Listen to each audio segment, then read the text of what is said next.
Olá, alunos! Sejam todos bem-vindos a mais uma aula e hoje a gente vai retratar o assunto de obesidade. Mas é importante enfatizar que esse assunto não pode ser levado para o rumo do preconceito e da gordofobia. Nada do que a gente vai falar aqui está relacionado a tratar as pessoas que têm obesidade e tratar as pessoas aí com piadinhas, com chacotas, até porque isso não é certo.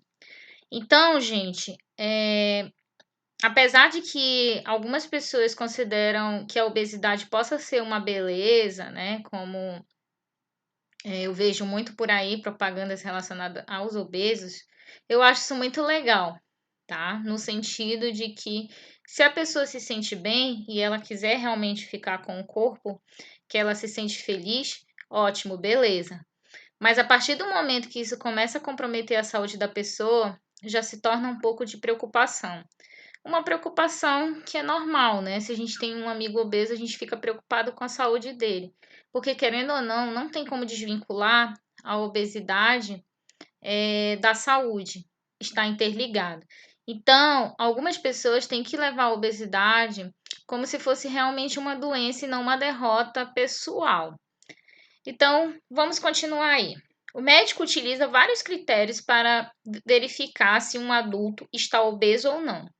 Um deles consiste em utilizar o IMC, ou seja, né?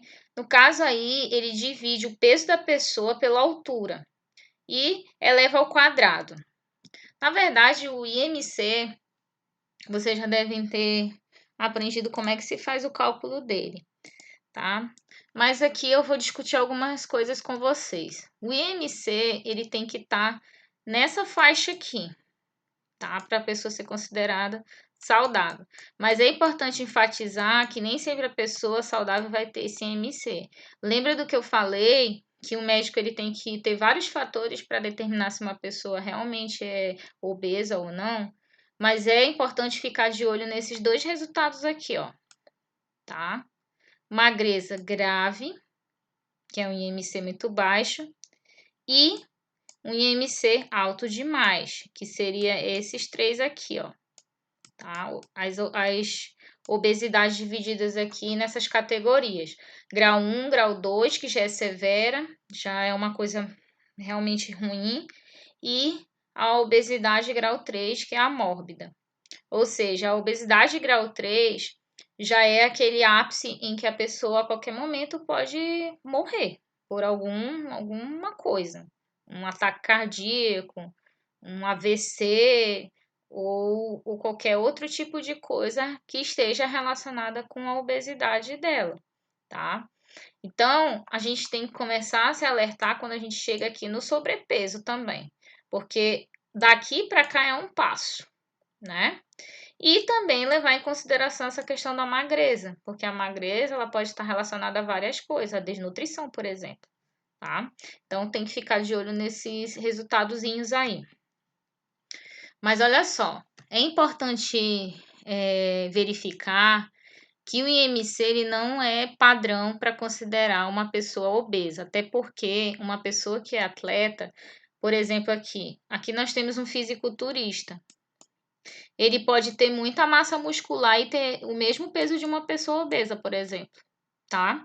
Então, a gente tem que levar em consideração que uma pessoa ela pode estar, por exemplo, fazendo academia e ela já está um mês malhando e ela ganhou ali um pouquinho de massa muscular e a gordura saiu.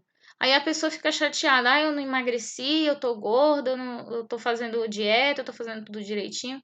Mas aí você tem que levar em consideração que você pode estar ganhando massa, fazendo, por exemplo, é, a questão daquela parte muscular, né? Que você trabalha mais os músculos do que a parte aeróbica mesmo. O sedentarismo também pode ser uma coisa ruim, tá? Principalmente para as pessoas magras. Ou seja, né? Uma pessoa sedentária pode estar na faixa normal, ou seja, no IMC normal, mas pode ter mais gordura do que seria considerado saudável. Por isso, o IMC é apenas um dos indicadores de obesidade. ou magreza. Mas para confirmar isso, o seu corpo, se o seu corpo está saudável ou não, deve-se ter o acompanhamento médico. E também é importante você ter a questão do nutricionista, tá? Principalmente para as pessoas obesas e pessoas muito magras, porque o nutricionista ele vai mapear como se fosse um tratamento do que você deve comer realmente. Embora vários fatores possam contribuir para a obesidade, pode ser a tendência hereditária, existem pessoas na família, por exemplo, que são obesas, então provavelmente aquelas pessoas elas vão passar o gene adiante da obesidade. E existe também a questão da obesidade do consumo de comidas muito calóricas, ricas em gorduras saturadas, açúcares, e nós temos aí a questão da alimentação que pode ser aliada ao sedentarismo. Isto é, nós também podemos compreender o que pode estar aliado ao sedentarismo é a pouca atividade física. Muitas pessoas querem comer muito, mas não querem fazer nada, tá? Nada que eu digo de exercício físico. Então, gente, a pessoa obesa, ela pode sofrer várias consequências. E uma delas está associada aí a várias doenças que a gente vai estudar bastante lá na frente. Uma delas é a diabetes, que a gente vai estudar nesse capítulo ainda, tá? Então, nós temos aí diabetes, que a gente vai estudar nesse capítulo, cálculos biliares, aterosclerose. A gente já falou bastante sobre a aterosclerose, mas a gente vai falar mais quando a gente falar sobre sistema cardiovascular. Problemas de coluna, a gente vai falar relacionado aos ossos, articulações também, vai ser na aula de ossos, entre outras doenças. Então, aqui são os efeitos, né? Ataque cardíaco, colesterol alto, diabetes tipo 2, hérnia, mobilidade limitada, ou seja, a pessoa ela não vai ter uma mobilidade tão boa quanto uma pessoa que é mais magra, né? Que tem menos peso do que ela. Eu, por exemplo, eu já cheguei num nível que eu fiquei no sobrepeso. E aí eu já sentia assim cansaço, eu sentia incômodo, eu sentia muita dor nos pés, eu sentia indisposição. Então, tudo isso tem que ser levado em consideração. A pessoa que tem a obesidade, ela pode ter problemas de pressão alta, que eu já falei, problemas respiratórios, problemas nos ossos e articulações. Então, é importante, como eu falei desde o início, ter o médico como referência, né? O médico ele pode trabalhar aí a questão da obesidade e te ensinar o que você realmente tem que fazer. Mas não adianta o médico só falar e você não ter a prática, ou seja, você não levar a sério o tratamento. E também tem que levar em consideração que a obesidade nem sempre está relacionada com a alimentação, ela pode estar relacionada com um problema glandular. O médico poderá indicar uma dieta em que o total de calorias ingeridas seja menor do que o total de calorias gastas. Então, ele vai te encaminhar para o nutricionista e o nutricionista vai te dar aí um mapeamento do que você deve comer, tá? Do que você deve realmente comer de saudável e evitar o máximo possível alimentos gordurosos e ricos em açúcares. Então, isso pode ser conseguido reduzindo-se a ingestão de alimentos ricos em açúcares e gorduras.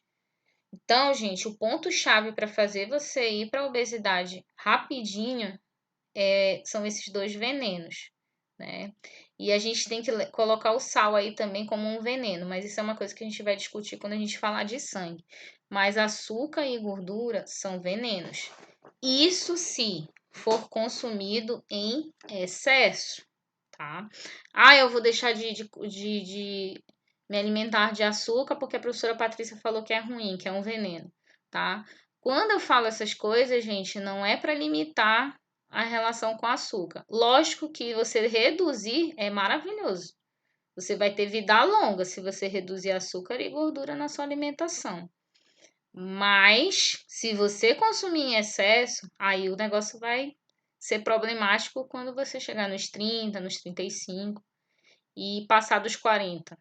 Eu conheço pessoas que têm aí 40, 50 anos que limitaram o açúcar e a gordura desde cedo e não estão saudáveis, não estão sofrendo as consequências, tá? Então, é importante a prática de atividade física, como caminhadas, por exemplo, né? E isso tudo tem que ser recomendado pelo médico, porque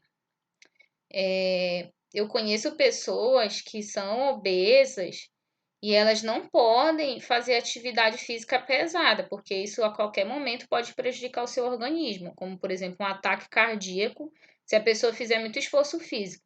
Então ela tem que começar a fazer uma atividade física bem devagar e acompanhada do médico, tá? O médico é que tem que dizer o que ela vai fazer ou não e quais são os exercícios que ela vai praticar, por exemplo, numa academia. Então tem que tomar muito cuidado com isso. A obesidade e álcool são fatores que podem contribuir também para o aumento dos seios em homens, tá? Então, isso aqui é algo que a gente tem que também levar a sério, né? Por quê? Porque o aumento dos seios é uma coisa ruim para quem gosta de andar sem camisa, por exemplo, como no caso dos homens, tá?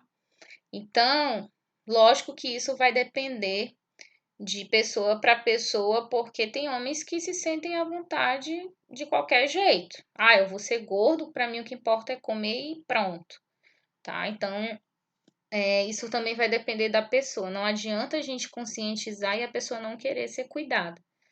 A gente somente tem que ajudar quando ela precisar. Então, na próxima aula, a gente vai falar aí sobre a diabetes e a gente vai falar dos dois tipos, a diabetes tipo 1 e 2.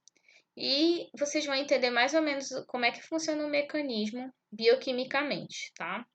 Então, fica aí o meu abraço, e qualquer dúvida, só entrar em contato comigo. Até!